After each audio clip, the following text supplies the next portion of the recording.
Hi guys, welcome to गणित ज्ञान YouTube channel. आज हम क्लास 9 चैप्टर 2 पॉलिनोमियल्स का इंट्रोडक्शन करेंगे।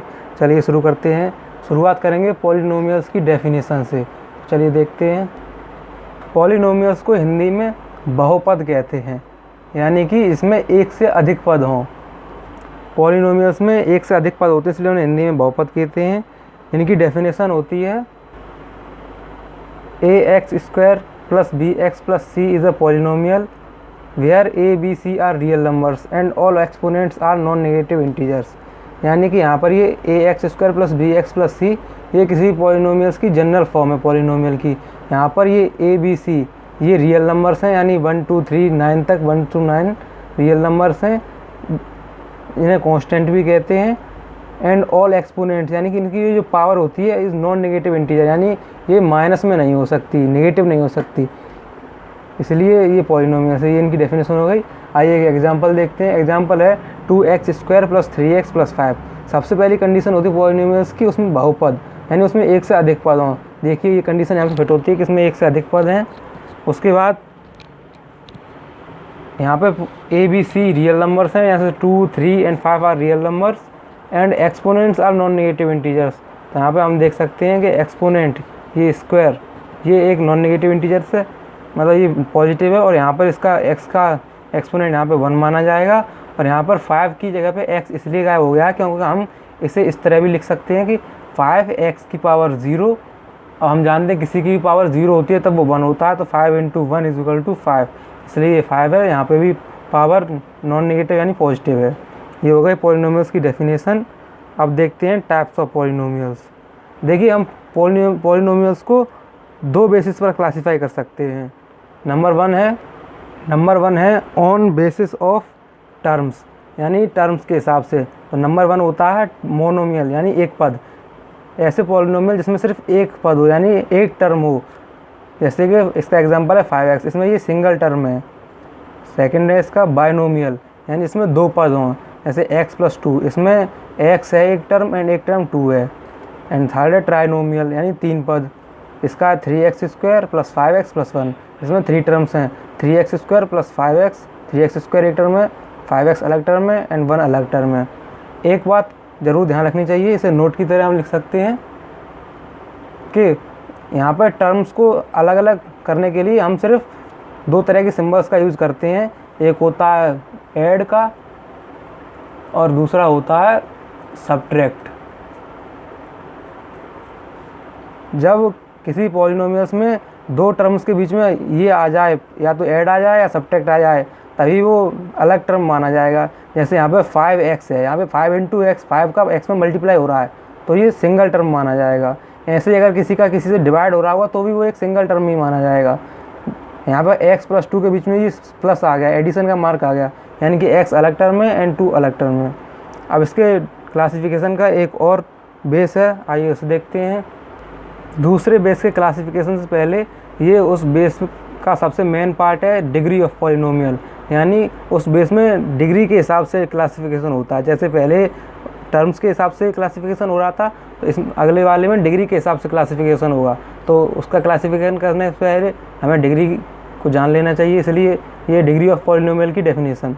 The highest power of the variable in a polynomial is known as degree of polynomial, यानी किसी polynomial में किसी भी वेरिएबल की सबसे हाईएस्ट पावर जो होगी वो उसकी डिग्री कहलाएगी। ऐसे एग्जांपल के तौर पर ये एक बड़ा सा पॉलिनोमियल लिखा है, इसमें x की पावर 5 है, फिर 4 है, फिर 3 है, फिर 2 है, फिर यहाँ पे 1 है। तो ये यहाँ पे सबसे हाईएस्ट पावर 5 है, तो इसकी डिग्री 5 मानी जाएगी। यानी किसी भी पॉलिनोमियल में सबसे हाईएस्ट पावर जो होगी वो उसकी डिग्री मानी जाएगी। तो अब इसके हिसाब से क्लासिफिकेशन होता है, आइए देखते हैं। डिग्री के बेस पे मेनली पॉलिनोमियल्स 3 टाइप के होते हैं। सबसे पहला है लीनियर पॉलिनोमियल। लीनियर पॉलिनोमियल की डिग्री हमेशा यानी हाईएस्ट पावर 1 होती है। एग्जांपल के तौर पे x + 1, यहाँ पे x की पावर 1 है। सेकंड है क्वाड्रेटिक पॉलिनोमियल, इसकी हाईएस्ट डिग्री मतलब हाईएस्ट पावर 2 होती है, यानी डिग्री 2 होती है। एग्जांपल देखिए 2x² plus x plus 1, यहाँ पे 2 इसकी हाईएस्ट पावर है। क्यूबिक पॉलिनोमियल में डिग्री 3 होती है, यानी हाईएस्ट पावर पॉलिनोमियल में 3 होगी। इसका एग्जाम्पल 5x³ + 2x² + x + 1, यानी कि इसकी हाईएस्ट पावर ये 3 है, इसलिए ये क्यूबिक पॉलिनोमियल है। इसके अलावा एक और जिसकी डिग्री 4 होती है वो भी होता है, अदर वो हायर क्लासेस में होगा, फिर भी देख लीजिए, उसे बाई क्वाड्रेटिक कहते हैं, बाई क्वाड्रेटिक पॉलिनोमियल।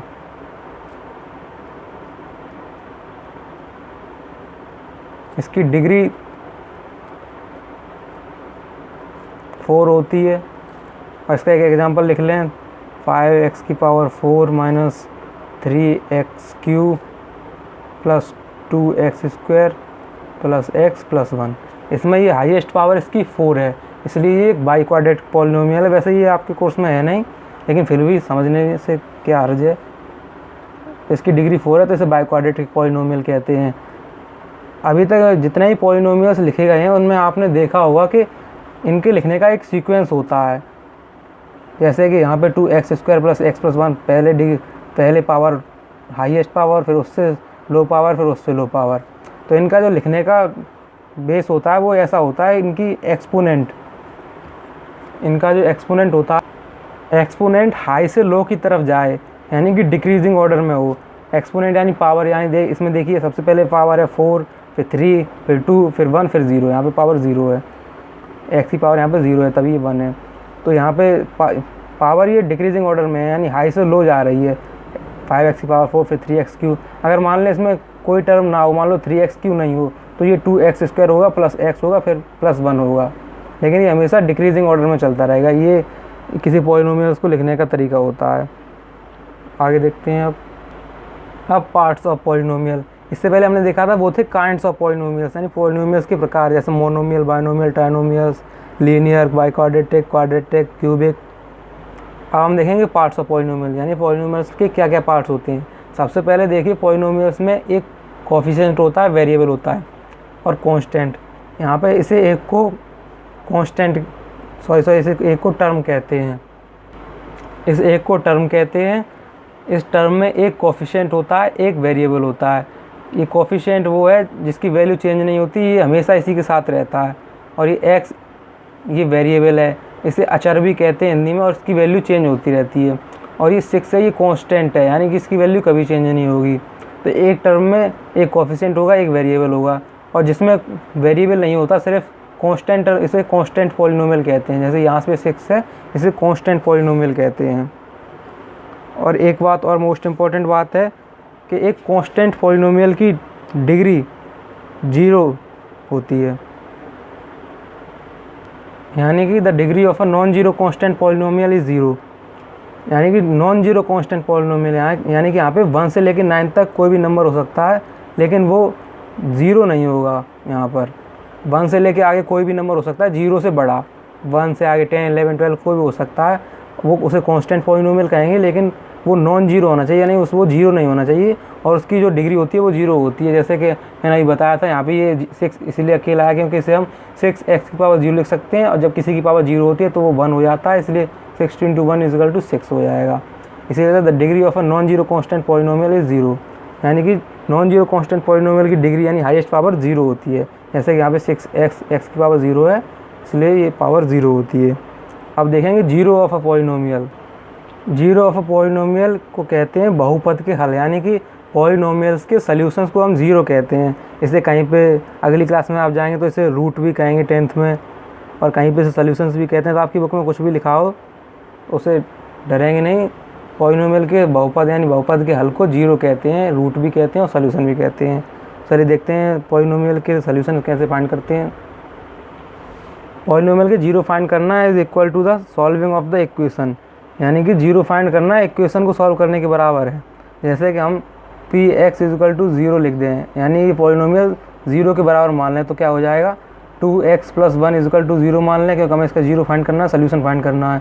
तो इसके लिए इसे एक इक्वेशन की तरह सॉल्व कर देंगे डायरेक्टली। 2x = ये 1 है, इधर ट्रांसपोज करके ले जाएंगे तो ये -1 हो जाएगा, एंड इधर ये 2x के साथ मल्टीप्लाई में है, ये ट्रांसपोज होकर दूसरी साइड जाएगा तो ये -1/2 डिवाइड में हो जाएगा। तो इसका ये 0 आ गया, यानी एक सोल्यूशन आ गया है x की पावर -1/2। 0 यानी सोल्यूशन का मतलब ये x की वैल्यू या फिर वेरिएबल की वो वैल्यू होती है जिसे हम जब पॉलिनोमियल में पुट करें तो उसे उसका सोल्यूशन 0 हो जाए। अब इसे हम चेक भी कर सकते हैं, अगर हम x -1/2 यहाँ पे पुट करेंगे x की जगह पे, तो ये आगे सॉल्व होगी 0 हो जाएगा। जैसे x की जगह पे -1/2 रखेंगे तो 2 से 2 कैंसिल हो जाएगा, -1 + 1 = 0। तो 0 एक तरह से वो सोल्यूशन होता है, यानी वो वैल्यू होती है जो वेरिएबल की जगह पे रखने से वो पॉलिनोमियल 0 हो जाए, इसलिए इसे 0 ऑफ द पॉलिनोमियल कहते हैं। और एक मोस्ट इम्पॉर्टेंट बात कि नॉन ज़ीरो कांस्टेंट पॉलिनोमियल, यानी कि जैसे पहले नॉन ज़ीरो कांस्टेंट पॉलिनोमियल की डिग्री 0 होती थी, वैसे ही यहाँ पे नॉन ज़ीरो कांस्टेंट पॉलिनोमियल, यानी ये कांस्टेंट पॉलिनोमियल, इसे कांस्टेंट पॉलिनोमियल कहते हैं। अगर ये सिंगल हो तो इसका कोई 0 नहीं होते, अगर यही सिर्फ हो तो इसके कोई 0 नहीं होते। आगे इस चैप्टर में आगे हैं एल्जेब्रिक आइडेंटिटीज़। जैसा आपने क्लास 8 में पढ़ा था कि स्टैंडर्ड आइडेंटिटीज़ थी, जैसे a + b का whole square = a² + 2ab + y², वैसे ही आगे इसमें भी एल्जेब्रिक आइडेंटिटीज़ होती हैं। मोस्ट इम्पॉर्टेंट एल्जेब्रिक आइडेंटिटीज़ होती हैं, इनमें से हमने बहुत सी क्लास 8 में ही पढ़ी हैं, जैसे x + y का होल स्क्वायर, x - y का whole square, x² - y², x + a, x + b। ये वाली आइडेंटिटीज़ हमने 8th में ही पढ़ी हैं। इसमें 4 आइडेंटिटीज़ और ऐड हो गई हैं, चलिए इन्हें भी देखते हैं। इन आइडेंटिटीज़ का यूज़ हम क्वेश्चंस को सॉल्व करने में डायरेक्टली कर सकते हैं। चलिए देखते हैं। x + y का whole square = x² + 2xy + y²। Second है x - y का whole square = x² - 2xy + y²। Third है x² - y², x + y, x - y। Fourth है x + a, x + b, x² plus bracket में a + b bracket close x + ab। Fourth है x + y + z का whole square. अब यहाँ पे x + y का whole square था और यहाँ पे 3 वेरिएबल्स का होल स्क्वायर हो गया, तो x² + y² + z² + 2xy + 2yz + 2zx। Sixth है x + y का whole cube, x³ + y³ + 3xy bracket में x + y ब्रैकेट क्लोज। अब इसे ही आगे सॉल्व कर दिया है, x³ + y³ + 3xy का x + y ब्रैकेट में मल्टीप्लाई किया तो हो जाएगा 3x² एंड अगेन मल्टीप्लाई करेंगे तो प्लस 3xy², ये सिर्फ y का स्क्वायर है। आगे ये 7th आइडेंटिटी x - y का whole cube, x³ - y³ - 3xy bracket में x - y ब्रैकेट क्लोज। इसे भी आगे सॉल्व किया गया है। x³ ये y³ इधर हो गया, माइनस का y³ यहाँ पे ये सॉल्व किया है, मल्टीप्लाई किया है तो -3x² और माइनस का मल्टीप्लाई हुआ तो माइनस का मल्टीप्लाई हुआ तो प्लस हो गया, ये हो गया 3x और ये y का स्क्वायर, y का डबल मल्टीप्लाई है। इसके बाद एक 8th आइडेंटिटीज़ और है, x³ + y³ + z³ - 3xyz।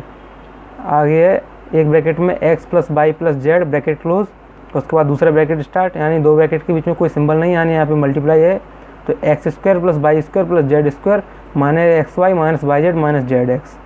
तो ये हमारी 8 स्टैंडर्ड आइडेंटिटीज़ हैं, एल्जेब्रिक आइडेंटिटीज़ हैं। इनका यूज़ हम ज़्यादातर क्वेश्चंस को सॉल्व करने में करते हैं।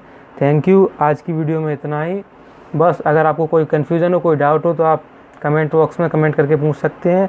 Please like to our video, subscribe the channel and watch the full video, और ज़्यादा से ज़्यादा इस वीडियो को शेयर करें ताकि आपके फ्रेंड्स क्लासमेट्स की भी हेल्प हो सके।